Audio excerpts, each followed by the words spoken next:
So what do you think about that? Mate, I told you we're not talking about that. I'm done. No, come on, just give me a... No, dude, come on.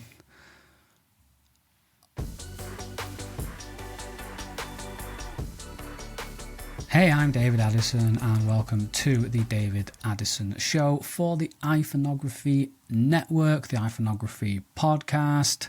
Still in the air what it's going to be. I think at the moment the channel is called the iPhoneography Podcast Network. Not up to me, it's up to Mr. McMillan, Macro McMillan as I call him. It's his thing, he can name it whatever he wants. I'm just here just to shoot the breeze with some cool, interesting people, to share my ideas and get your feedback on them and explore and learn. I want to learn from you guys, as I said at the start of my last show. Speaking of my last show, it went very, very well. My guest, Natalie Chufo. If you haven't seen it, then I recommend you go and check it out if you want to, I don't know, just get a different take from a different kind of person who we don't often hear from in this mobile photography or just the photography space in general, because she's not like a technical photographer. She doesn't know the names of things. She doesn't know f-stops and ISOs and shutter speeds and editing tools and stuff. She has a creative eye and she shoots what she likes the look of, and then she will edit based on what she likes the look of. She doesn't know the names of the tools that she's using necessarily, but she uses them in such an effective way. And it's just, yeah, it was a really great show. Thank you to Nat for joining me. And I want to go through my favorite comment that I got on the last show. So it's from Andy, and I've not included your last name, Andy, because I don't know how to pronounce it. What an absolute treat watching this video and listening to Natalie. I'm going to go out and get one of those Bluetooth clicker things. She's awesome. Double exclamation marks all around. What beautiful work she has done. Already following her on Insta, of course. Love listening to you also, David. More of these kind of shows would be great. Cheers to both of you. So thank you. That's great, Andy, seriously. And I'm really pleased with how the show turned out. And as you can see, maybe you can see, maybe you're listening on YouTube, I'm listening on wherever you're listening to, I don't know, but if you're watching on YouTube, you can see that I've changed my setup. So I've got this Q9 microphone, and I hope I'm using it correctly. If this show doesn't sound so good, then I'm not using it correctly. If it sounds better, then I'm using it correctly, because this is the thing about gear, right? Whether it's a camera or a lens or a microphone or something, when you upgrade from one thing to another, even though that thing is better, if you're not familiar with it, chances are your results are going to be worse when you upgrade. When I went from a 5D, the original 5D Mark I, to a 6D, obviously it's a massive leap forward. My shots were, I thought anyway, they were worse than what I was getting with the 5D until I learned and things like that. So hopefully I've set this up semi-correctly. There is a pop filter if I bring it in here, but it looks a bit too much at the moment. I haven't figured out a way. I only got this yesterday, and I haven't figured out a way to have it in the shot without it just dominating the whole shot. And the Sony a7 III, it likes to focus on the pop filter instead of me. I'll go in and change the focus settings and have it so it just like focuses like here in this area of the frame as opposed to down here. I have it on zonal focusing, because if I move over here, it's going to keep me in focus. But if I have it on a point like here, then it loses me when I move. So bear with me if you don't like the sound so much. But today, it's not just me waffling on about microphones and things. It's I have a guest. Now, this guy, he has already been a guest on the iPhoneography podcast, and I did know that, but it slipped my mind when I asked him to come on. And it is, of course, Mr. Shayne Mostyn, Shayno, as I call him. And last time I went back and listened to when he spoke with Greg, he spoke about iPhone things and things like that. Obviously, it's called the iPhoneography podcast, and for the second show in a row, I'm not going to talk about iPhone photography on the iPhoneography podcast, but I think it's still going to be a good show. And the reason I'm not going to talk about iPhone stuff or phone stuff with Shayne is because whenever you see either him or myself, we're always talking about phone stuff.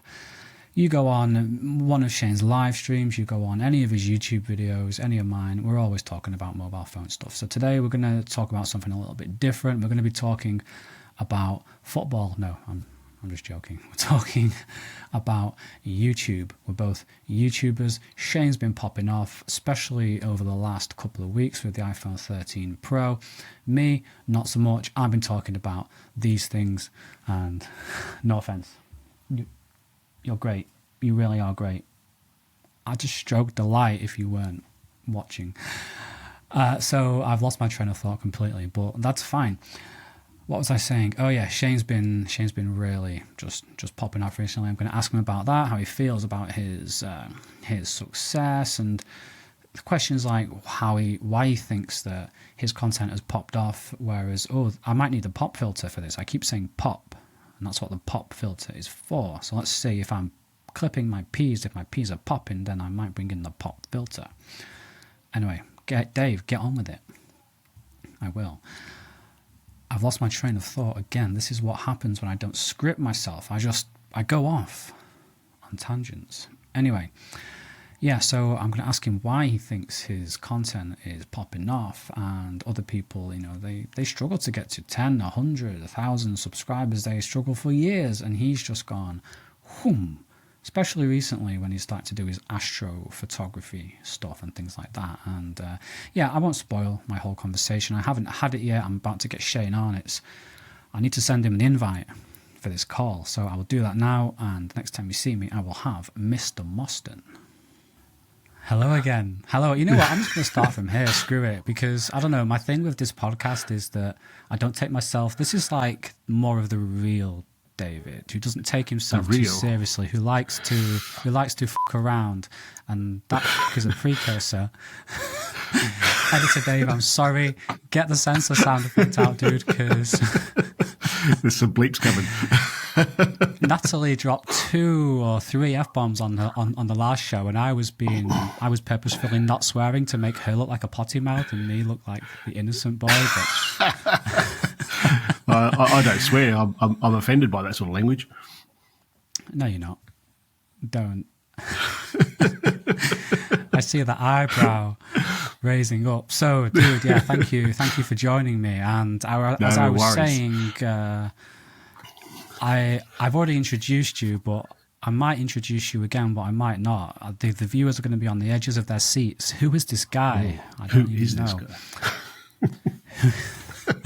It's like, I need to record a podcast. You will do. The next guy who I see, I'm going to invite on. We have, every time that I talk to you, it's always a bloody crack up. It's always have a bit of fun. And I think if only the time zones were a bit more similar, because I'd sit here having a beer, and by the time you get to the end of the show, you'd just be like shit-faced and silly, and the show would be gone for like 7 hours. You're like, freaking.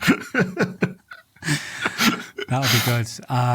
If you folks want me to break my sobriety, I don't drink, but I will for the money, for the content, because I'm a massive shill, guys. If you send me something, I will review it on the channel, whether it's going to get 50 views or 50,000, guys. I'm just a massive corporate shill, so just, yeah. If you want to pay me, I will drink with Shayne.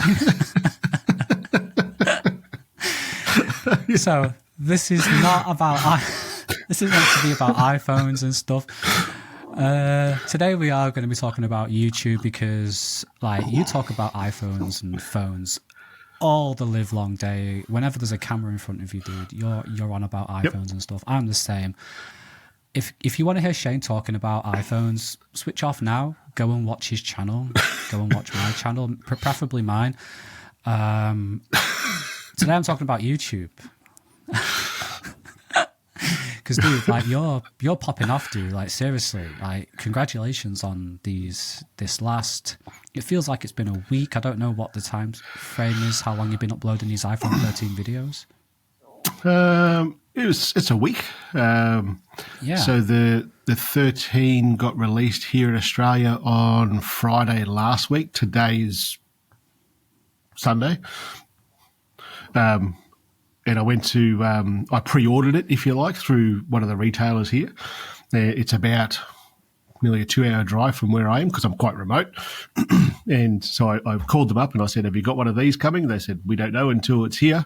So I said, well, how do I secure one? They said, you kind of don't. And I said, well, I kind of want to. And this is what I do. And they said, oh, well, order one online, use this code. When you come in, it'll be here. So I did that, drove 2 hours, picked it up, come back and just smashed out content. And I know you did. Yeah. And you sat there going, where's my iPhone? Don't even start, dude. I don't know. I like to think we're a little bit ahead of Australia just in terms of everything. Just in terms of everything? I'm just teasing you.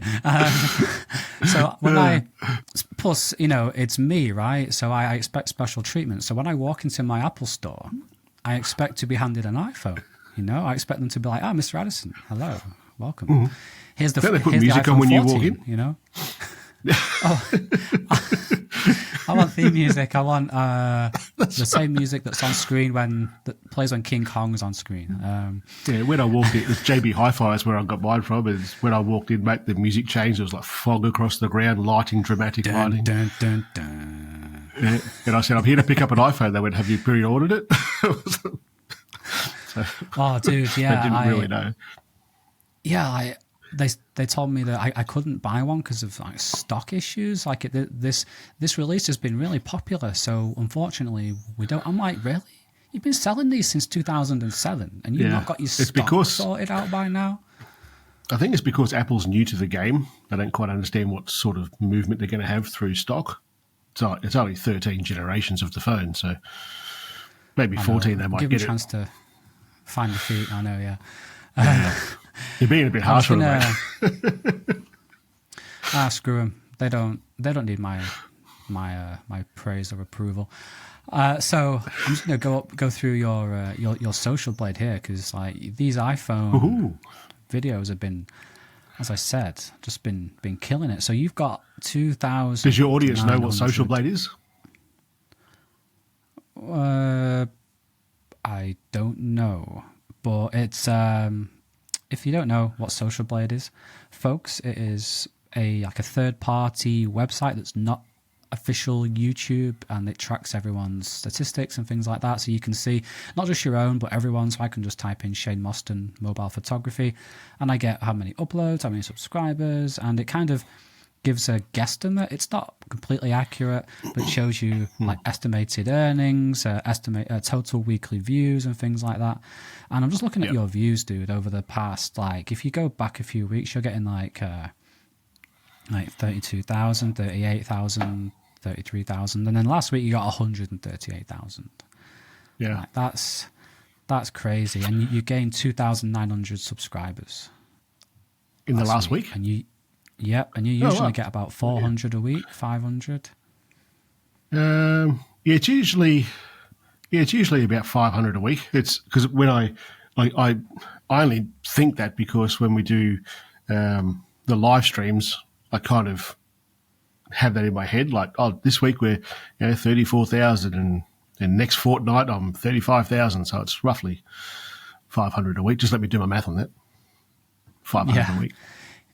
Yeah, you're like nearly up to 40,000, and like you got 38. Yep. Yeah, so that's at cool. the rate you're going this time next week, you'll have over 40,000. So, are you pleased with your iPhone 13 videos? Did you expect this much, or? Yes. Yep. I expected it to do well. I didn't really have a number in mind. I kind of. It's the trending things. So as the hype was building around the iPhone 13, I knew that I know that my videos get recommended a lot in the bigger YouTubers at the end of the bigger YouTuber stuff. So I kind of play to that with that sort of trending topic.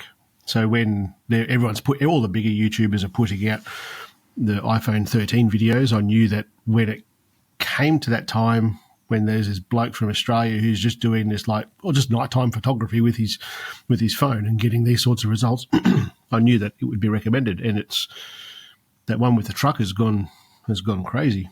That video with the truck, I'll just see because I'm not sure offhand. That's now nearly 60,000 views in a week. So that's 58,000 views. Yeah. So that's going. Wow. That's going well. Yeah. Why do you think? I mean, all your videos with the iPhone 13 have got thousands of views, but that one's like another level. Why do you think that one? Is it because it was one of your first ones that you did, or is it the thumbnail? It wasn't. The title? It was the second one. I'm just looking at my analytics while I'm talking to you. It was the second one that I did, but it's kind of what I'm known for. And if you go and look for someone else who's doing astrophotography with the iPhone 13, you're probably not going to find someone. And if it is, there was a couple around that were just shit. They weren't from a phone, just people chasing subscribers, I think, chasing that trend. But people like it, people interact with it. The retention on that's really good, and the interaction on that is pretty good. What's that? 327 comments on that video, so that's probably why. Wow.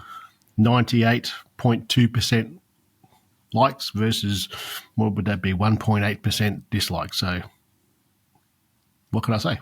It's a good video.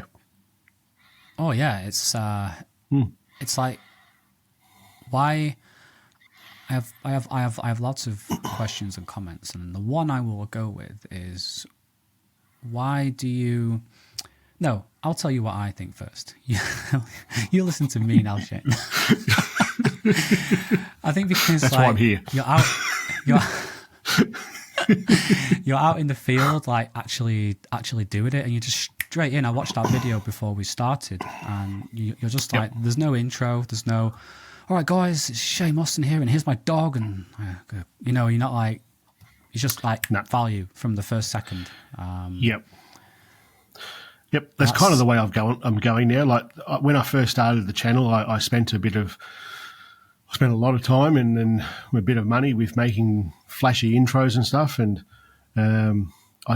for the last, I don't know how many, but for the last, say, 20 videos, I haven't even done an intro. I've just gone, boom, this is what you're getting, and that's it. I do a lot of. I used to sit here in front of the camera a lot and just talk and do very little. Even when it was out in the field, I'd be out in the bush showing you how to take an astro photo of something, and I'd sit here and talk. But people don't want to know necessarily all the ins and outs of that. I'm just remembering that you're recording this, so I can't say what I was about to say. To record a lot of stuff and a lot of information, people don't want to be overloaded with information. So now I just kind of go, there's your info. This is how you do it. How good's that? Find it here, and it's working. Yeah. Yeah. No, clearly working. Like, so you mentioned, like, when I asked you about, did you expect the success a bit with the iPhone? You said yes because of like things that are trending. Is that your general content strategy? Even when there's no iPhones around, you look at what's trending? To an extent, I look at all the. They call them tentpole events, but for most channels, they're going to be like the big events through the year, like Christmas and New Year's and Halloween and stuff for the folks in America. But for me, those tent poles are product releases of things that are going to complement the channel. So tent pole event would be the iPhone 13. This month, another tent pole event will be the Pixel 6. So as soon as that sucker's out, I'll be going on a 2-hour drive again and getting another phone to do the same sort of stuff because it just works. With the content that has to go back to your question, the tentpole stuff, I always try and track that if it's something that I can certainly afford to do, because I pay for all these things myself. The channel pays for it. But then around that, with things like moon photography and stuff, I know that they're always going to do well, and they're always going to. And I don't even need to look outside or look at an app to know when the full moon's coming, because my analytics just go, all the full moon videos, up they go. Because it just works. So you watch, there'll be an iPhone 13 moon video soon, and it will go off, and it's it's not even a good phone for taking photos of the moon, but so many people have it, so many people want to do it, and so many people will be disappointed when they can't take a photo of the moon with the iPhone 13. But the videos will always get good reach because that's just the way it is. People want to take photos of the moon. So I expect those sorts of videos to do well when there's no events, so no new phones coming out that I want to review. Then I start looking more at the techniques and getting a little bit better in, because that's when the core audience, like the bloody legends, are just watching those videos. It's not necessarily aimed at new people. It's aimed at the regular viewers. And I'll go out there and do something a little bit more in depth, like that photo that I just showed you before. For those playing at home, that photo. Nice. So that there is not just a walk in the park sort of technique. There's a little bit more involved in that. And I know that the average Joe won't necessarily watch all the way through with that video because it's a little bit more in depth with the lighting and the steps that I've taken to get to the lighting at the end photo. But the regular viewers will appreciate that sort of video because it's a little bit more in depth. No, definitely. I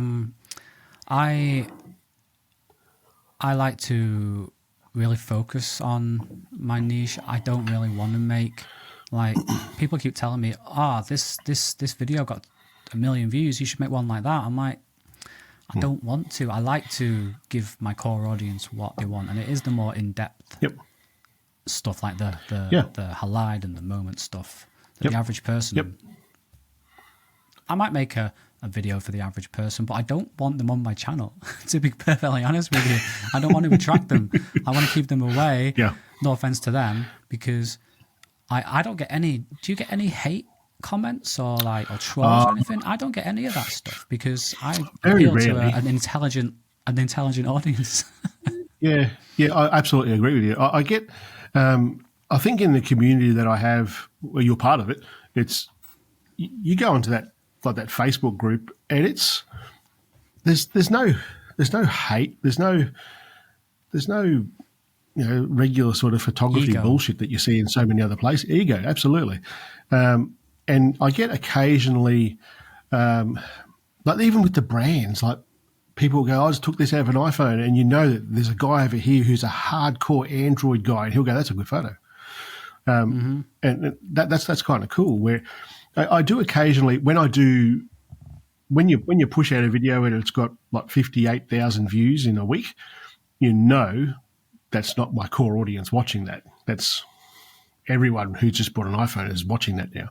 And you go through that, and there's going to be comments in there that are, Pixel does this better than this. This is ridiculous. Can't believe you do it with an iPhone. Well, that's okay. Well, if you don't, it always laughs at it. I always laugh at it going, like, the thumbnail says it's an iPhone. The title says it's an iPhone. You're a Pixel lover. That's fine. Yeah. Why did you watch it? Like, did you just come here to breed your hate? Just off, buddy. Exactly. I don't know. Some people, maybe they've just bought the Pixel and they want it to be the best phone. So when they see another phone that they've not got doing good stuff, they feel a bit insecure about that. I don't know. I like doing the psychology. I like going into the psychology. I'm fascinated by psychology and why people comment things and do what they do. But something else I've noticed recently is you've adopted a new style of thumbnail. You've adopted that style. That was obviously, you've done it like, that's the one. You've done it like, let me try and, you're doing it like, wait. It's harder to do with the screen crop the way it is. Yeah, that's right. Yeah. But anyway, anyway, so that was obviously... I've got my sunglasses on. It was a conscious decision. Yeah. And the reason... And I've only done it for a few, and it's only been the iPhone 13 videos, I think. Pretty sure. Yep. Yeah, it is. Yep, only the iPhone 13 videos. And I've done it before when I've done comparison videos.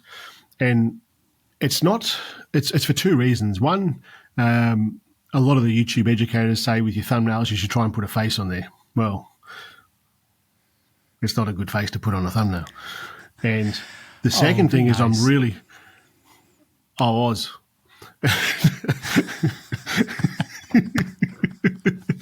And the second thing is that I'm really trying to emphasise the phone.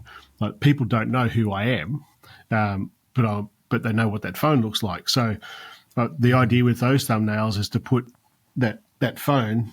Well, it's got the cover on there, so it's not quite the impact I was looking for. I'll put that phone like this, and I can put the text of what that video is called on the back of that phone, and it's easily identifiable to anyone who knows what that phone is. So I'll put the title of it there. So what have we got there? The cinematic mode for iPhone. It was like written on the back of the phone, and you can see my ugly mug in the background. As blurred as it is, it just works. So it's certainly that. What's his name? Super Saf. Like, he does. I watch his stuff, and Mr. Who's the Boss. They do some pretty good. Obviously, very, very good videos, and they're very successful on the platform. And I think you've got to be yourself, but also you've got to look at what's working. And when I look at here's an example of what does and what doesn't work. That so the macro video had just shy of 18,000 views so far. That's a week old, and that's one with my head and the phone. The other two videos with my head and the phones, they've got 4,000, 5,000 views each. So they're not exactly teeing off. But the photo with the truck as the thumbnail, that's the one that is going off. So I find that with I kind of swap between the two. The only thing that's really constant with my thumbnails is the colour. I just maintain that teal blue sort of colour.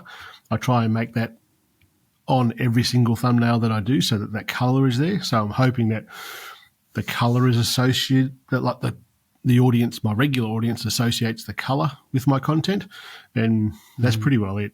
Yeah. No, yeah, definitely that association of, especially with more casual viewers who might not be subscribed. You know, they get to associate your face or the color with things like that. So yeah, cool. No, I'm interested to see where you take your thumbnails next after the iPhone. Well, you probably do the same thing with the Pixel, right? And then in January, when you probably go down to just core audience, see what happens there. Well, I think January is when the S22 will probably come out. I think it was January when the 21 came out. So I've got to sell some of these bloody phones. I've got so many phones now. Oh no, dude! It's hopefully I get to that point one day where I branch out of iPhone stuff and get back into the Samsung stuff. Yeah, but yeah, what are you going to do with all those phones? I sell them. I put them onto eBay and stuff and sell them. Yeah, sell them to friends. It's not like the Huawei I'll probably just keep forever because it's just an amazing camera. And the everything that you can do. There's nothing that I have found yet with the Huawei that every single genre of photography that you could possibly think of, it just does it. It's an amazing camera. Even if I didn't ever use it for another video on the channel, I would just put it in my motorbike and take it on my trips as my camera because it's small and it takes a bloody good photo. Like if the Samsung, I think I had it in my pocket for like 2 months as my phone. The Pixel would have been weeks in my pocket. So they're pretty much brand new phones. So they get out there and get content for their channel, and then they sit on the charger or sit on the shelf. I've got 1, 2, 3, 4, 5, 6, 7. Too many bloody phones sitting up there. And it's just money sitting there that I think, well, a lot of the money that I get from the channel at AdSense and all the other ways that I make money on the channel, it generally goes to buying phones for content for the channel. And after that content has expired and hit its time, well, we've got to move them on. Do you ever think it's worth keeping some of that older stuff around for that comparison in the future?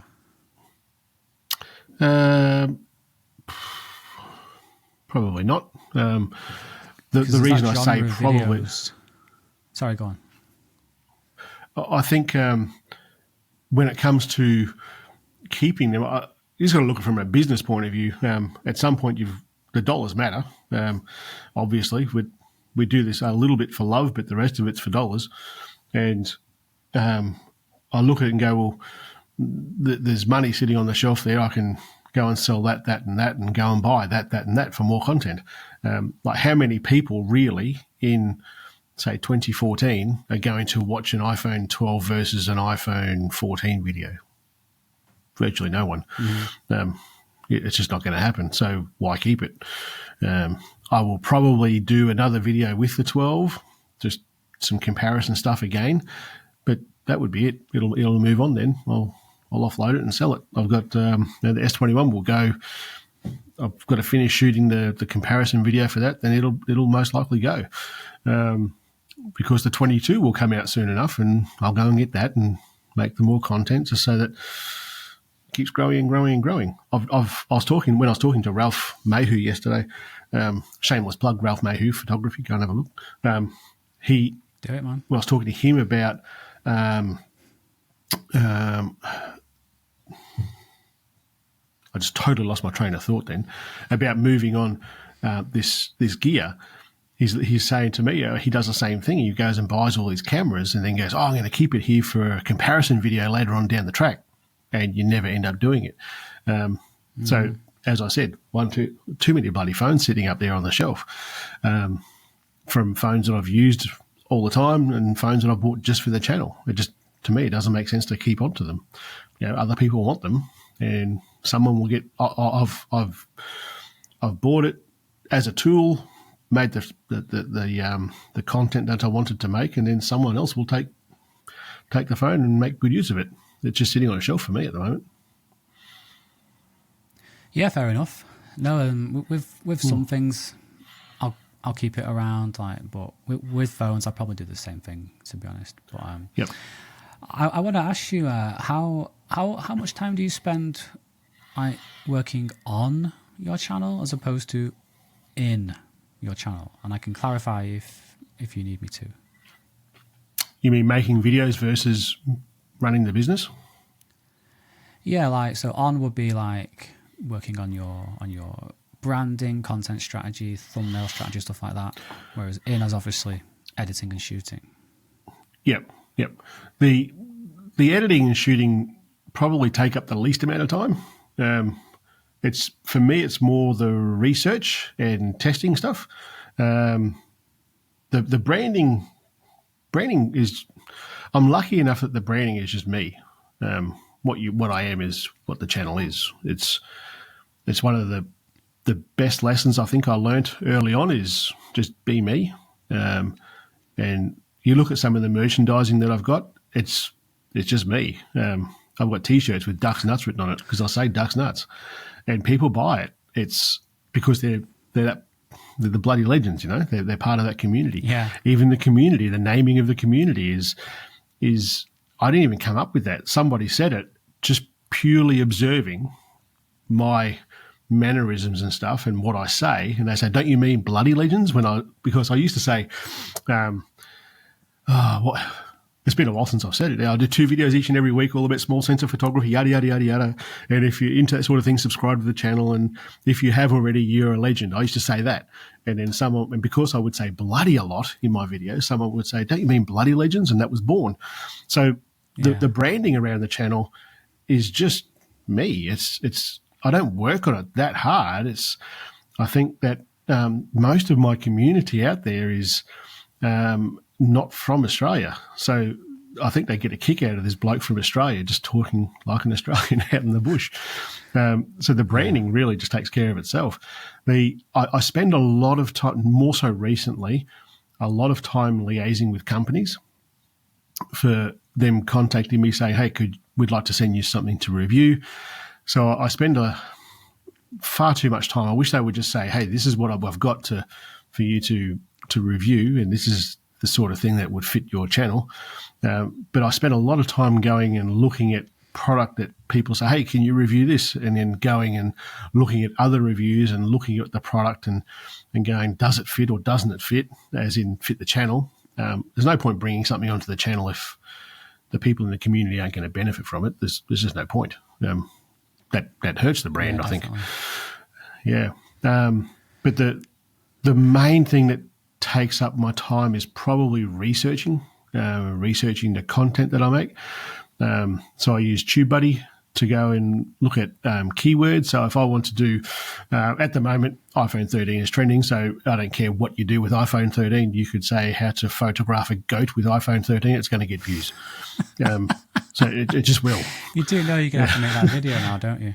I'm doing it. As soon as I walk out of here, I'm going to go find one of our goats, because we've got goats, and I'm going to make a video of how to shoot an iPhone, how to shoot a goat with iPhone 13.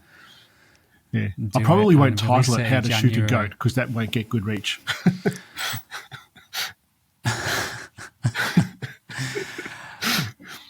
But yeah, the keyword research is what takes up a lot of time. Then working out how that keywords will work in a video. The thumbnails I've only just really started putting more effort into thumbnails, mainly because what I do.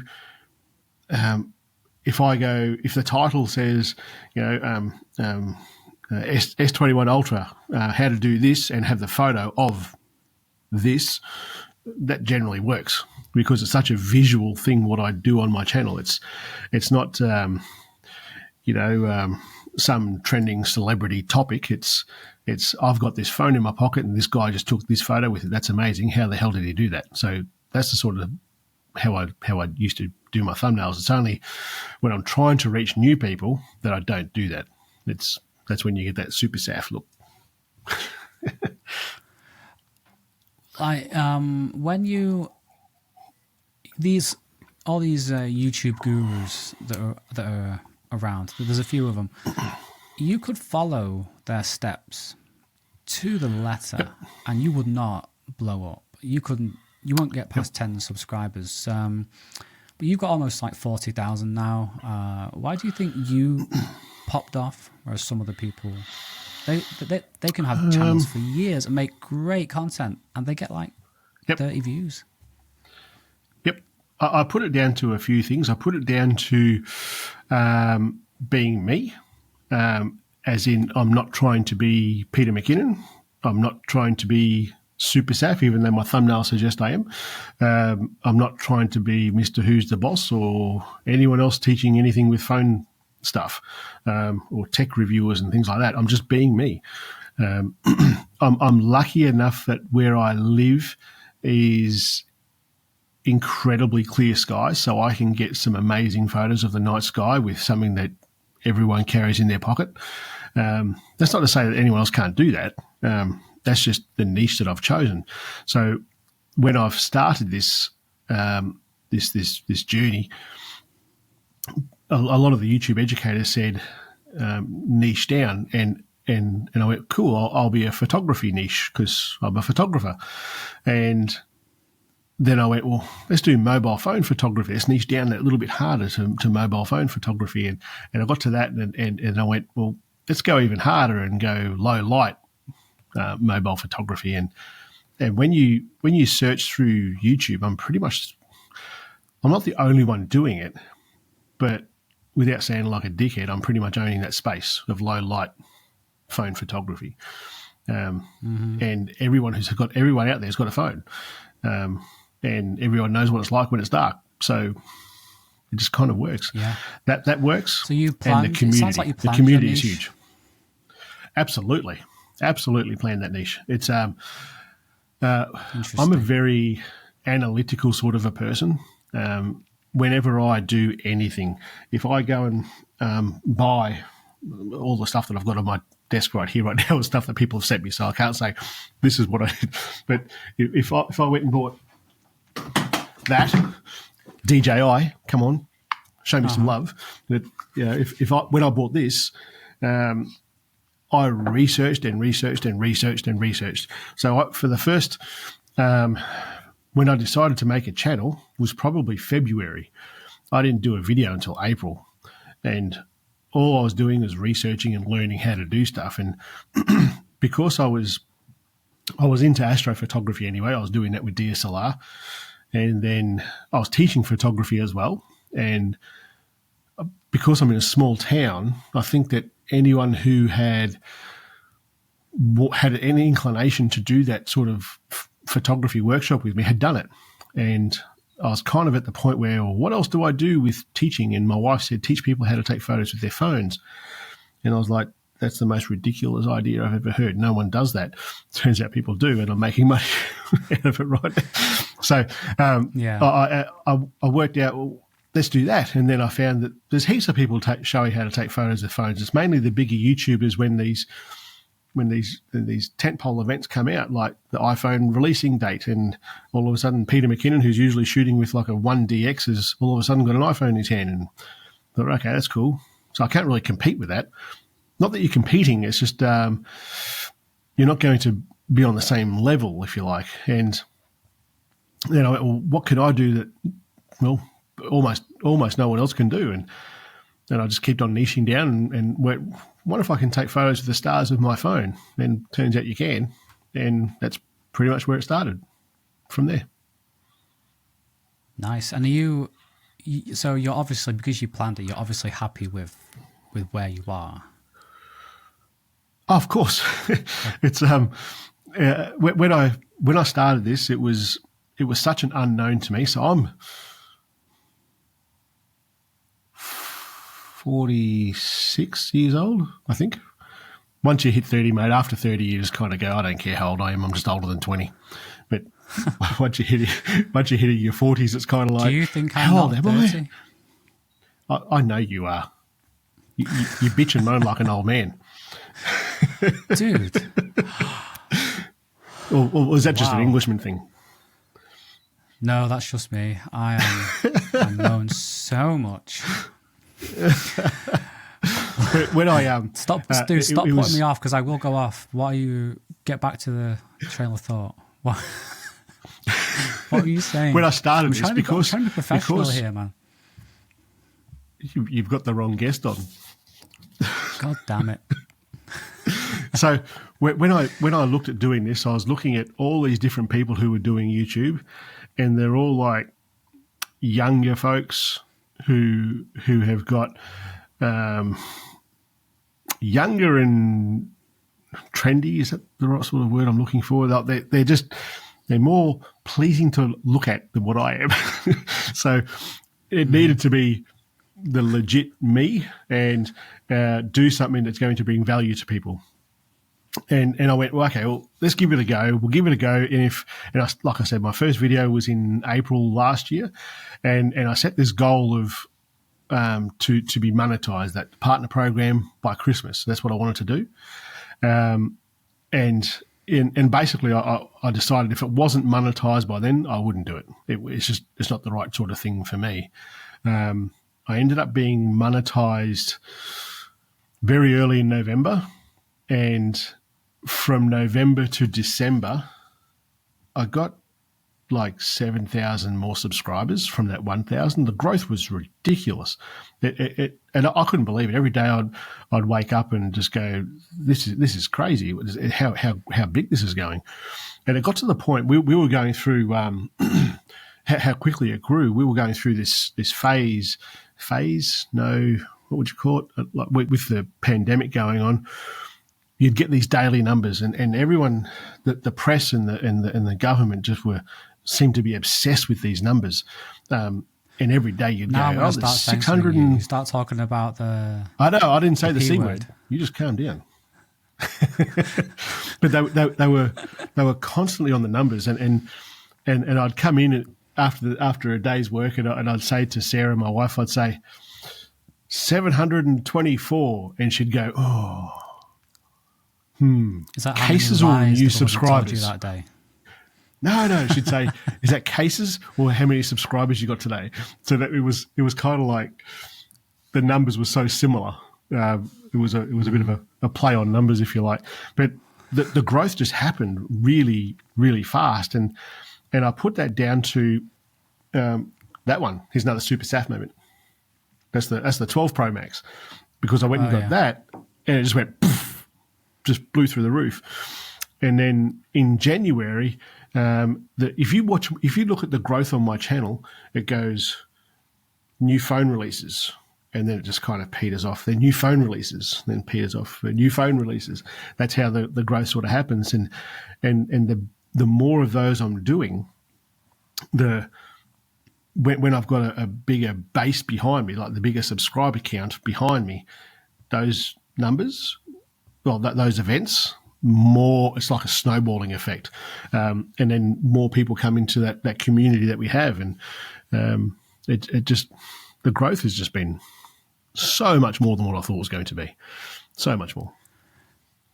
No, it's interesting because the same thing happened to me, not on your scale, but you know what I think it is? It might be when you hit that 1,000, YouTube has more of an incentive to put you on the recommended because they actually get something from your channel then with the ad revenue and stuff. And it says to them that this guy's a serious creator. He's going to be sticking around. He's been monetized. So maybe there's that sort of thing going on. But you know, like from my point of view, what I like about your channel is that you're out there actually taking the pictures. You're in the field where the people are going to be who are going to be watching your videos. And like although I do a lot of videos in this room. Oh, yep. Your chair went. Sorry? Yeah, my chair went. It's all back now. It's okay. There's a little bit of a delay, which makes this conversation confusing. I'm not going to cut any of this. I'm going to leave it all in. I was going to start swearing every second word, so you've got to do more editing. Do not do that. Anyway, dude, I'm trying to be a professional host here. Stop messing. Sorry. Stop killing my vibe, man. Seriously. What was I saying? Oh, yeah. You're actually out in the field doing it. When I see there's so many, like, people behind a desk, and I know I'm sat behind a desk right now, and I don't like it. And, you know, you're obviously very knowledgeable, you're likable, and you do the things that people actually want to see. So that's what I think anyway. I think getting out and showing different places certainly works for me. In saying it, most of the time it's dark, so you don't get to see what's around. What I'm actually going to do today, I went and shot that video last night, but I'm actually, after we finish here, I'm going to go back out there and shoot some video, some B-roll of it in the daytime so that people can see how it is all set up sort of thing, just so it's easier to understand. So I think getting out away from the desk is good. I like, from the content creator's point of view, I like having this setup, like what I'm looking at right now with like this behind me and, pardon me, the lights and stuff. It's pretty much a permanent setup. And I like to be able to go, here's this bit of kit that someone sent me. I'll just sit here, turn this on and talk about it. I like the convenience of that. But I know that people, when they want to learn how to do something, I just kit this on and talk about it. Being out there at a location is just better. You know, we can talk about doing something all the time, but when you're actually physically doing it, well, it's a different thing. You would see that with your stuff when you go out and shoot on site, and you got plenty of videos like that out there talking to cows and stuff. I'm sure that they'd be doing better than just sitting behind a desk, surely. Yeah, I was surprised how many views that cage video got, because I'm going through my phase of just reviewing anything while I'm waiting for the iPhone. No offense, lights. No offense, Cage. I love you. I was going to ask you about that. Your iPhone videos are obviously just killing it, and then you go back to a video before that, and your comic and Mike video, I did the same video, has got like 300 views. And how do you... Yep. You obviously those mics, you obviously wanted them to use for yourself, and I'm always in this like, I know this video is not going to do well, but I want this product. You know what I mean? I want to use this product for myself.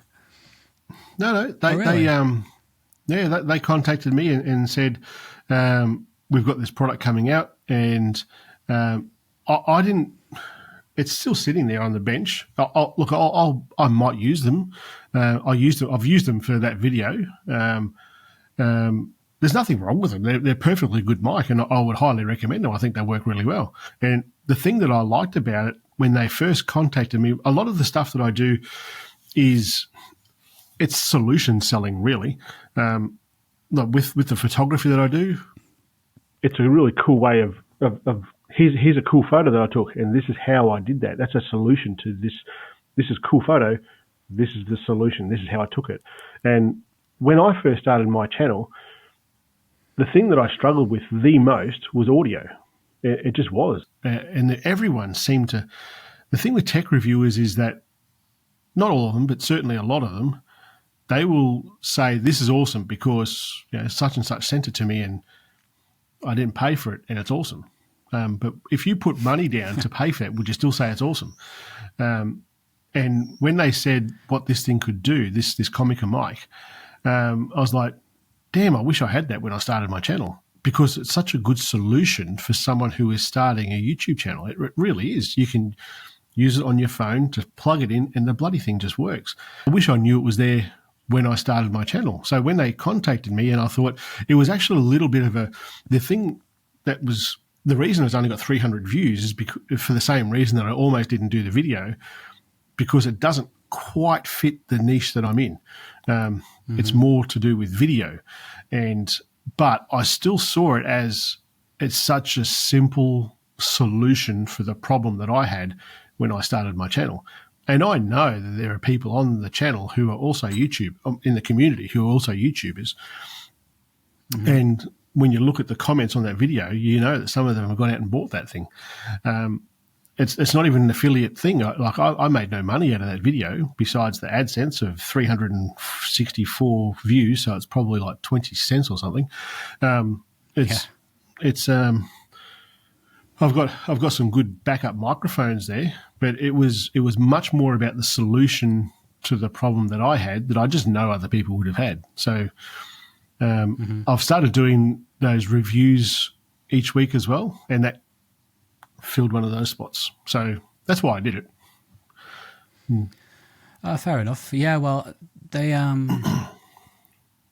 when they contacted me, I'm just like, yeah, I want to use these mics, same like you. It's not my niche, and I know this video is not gonna, do that well. It's like same like these Ulanzi lights and stuff. In fact, those lights did that light video did better than I thought. To be honest with you. Yep. But those, I think the Ulanzi do. Sorry, mate. No, you go on. There's a bit of a delay, isn't there? That's fine. Ulanzi does some. They make some really good gear, and it's.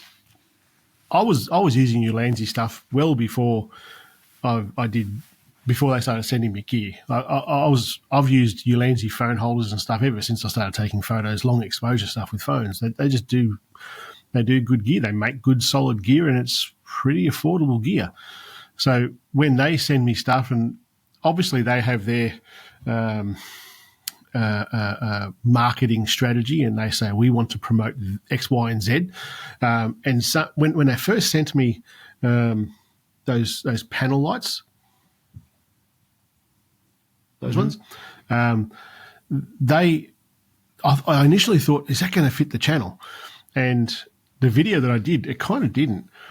But the more that I'm using these things now, that video, that photo that I just showed you with the tree with the galactic core above it, that was lit with that light that's sitting behind me right now.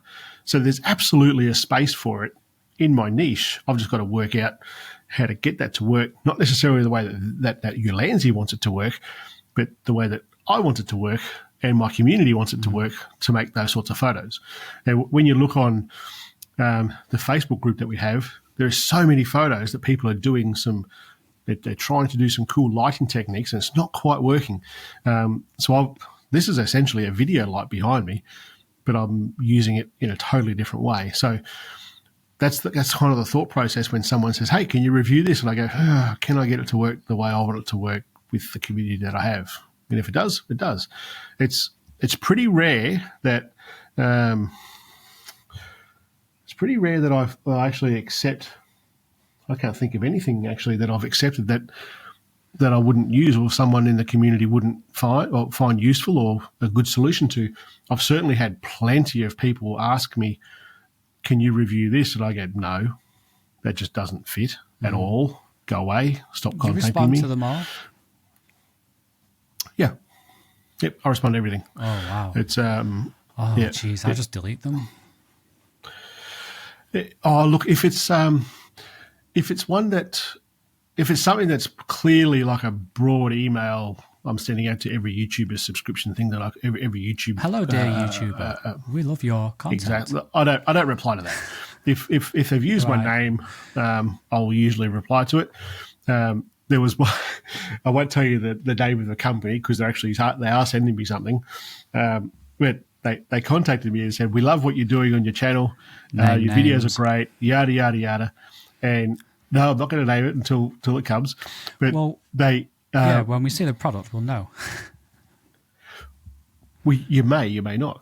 But they said, we'd like to send you one of these 3 things for you to review. And I looked through them, and the first 2 things were filters for DSLR. And I'm like, do you really watch what I do? You don't watch what I do at all, you nut-nuffs. It's mobile photography. I'm going to struggle to get this 62 millimeter filter onto the front of my iPhone lens, you freaking nuff. It just doesn't, it's not what I do. It's like, have you really watched what I do? Yeah.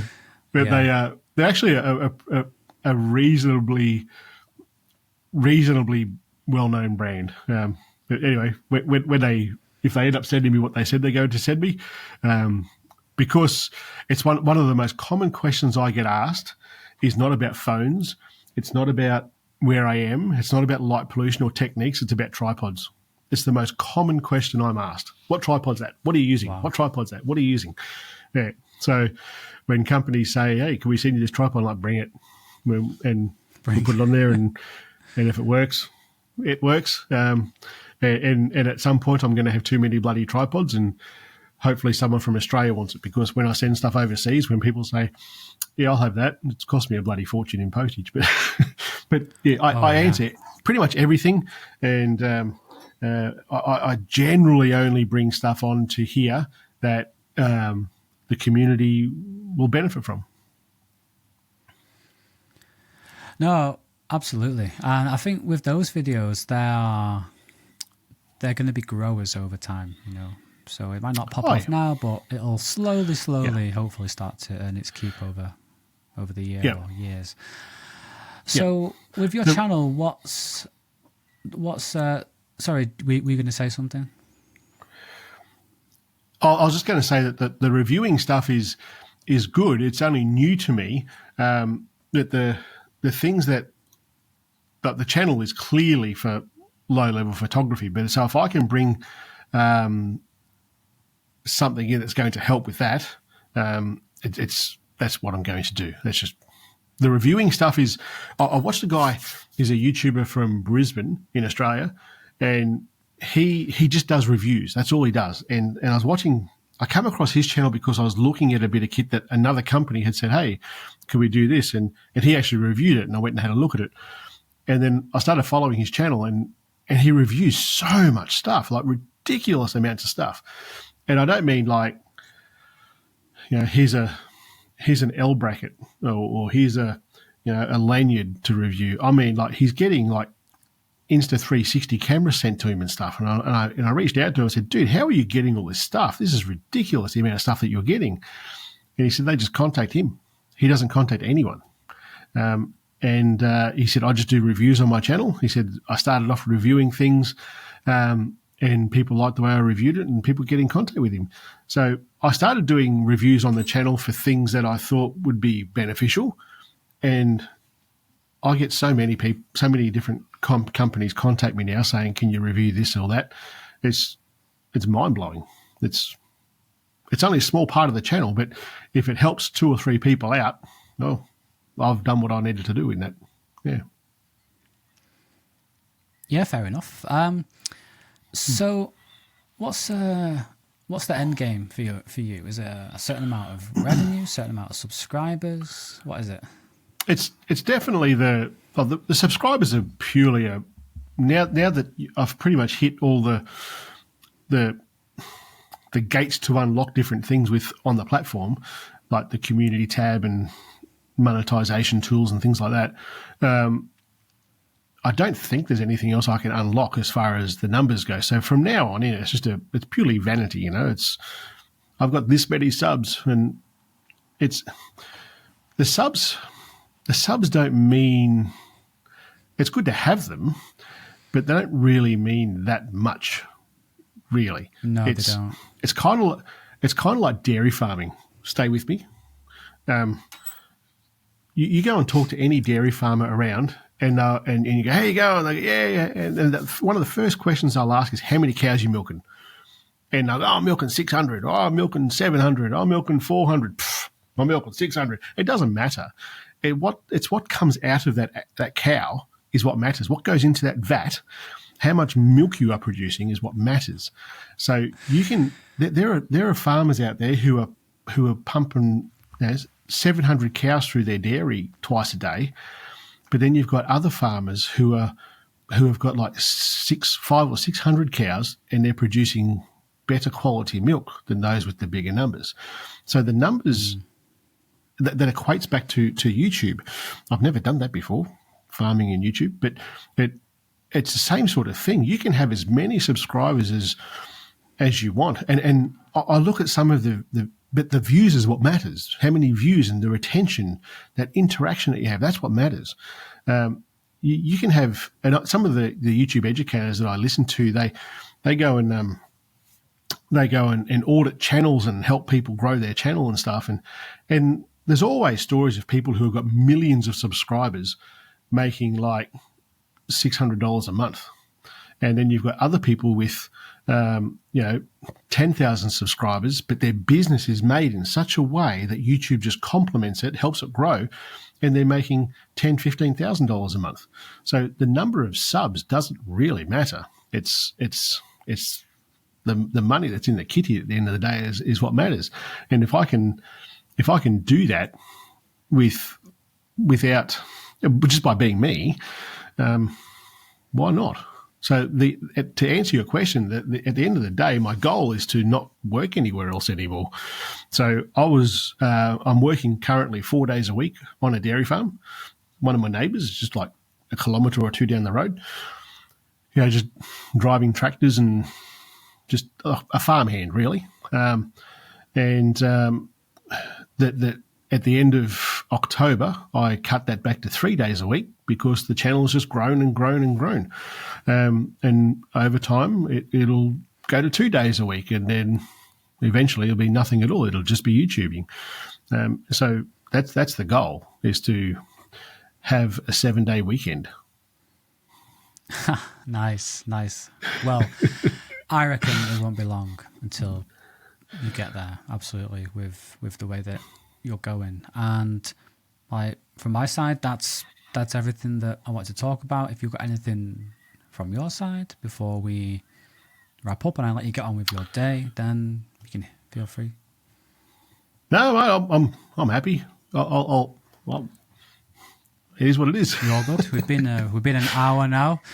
We've literally been like one hour to the second, and as soon as we hit that, I'm not interested anymore. I'm gonna.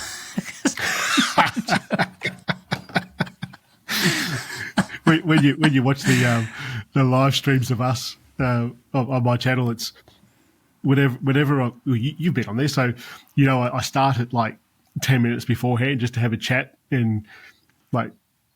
Not establish ground rules, but just kind of make people relaxed in the setting that we're in, and and I usually tell people, especially if they've never been on a camera before, I'll say, look, we'll go through the formal stuff, and generally it just turns to shit after that. We just talk for the next however long, and when you watch the live streams that I do, that's exactly how it is. We talk about the formal stuff. Who are you? Tell me your photos. What camera are you using? What sort of apps do you do? And yada, yada, yada, yada. And now we're just talking. And people love it. It's just what I am. It's just talking. Yeah, and if you get those viewers to stick around with you while you talk, those are those core bloody legends, as you call them. Yeah, absolutely. Yeah.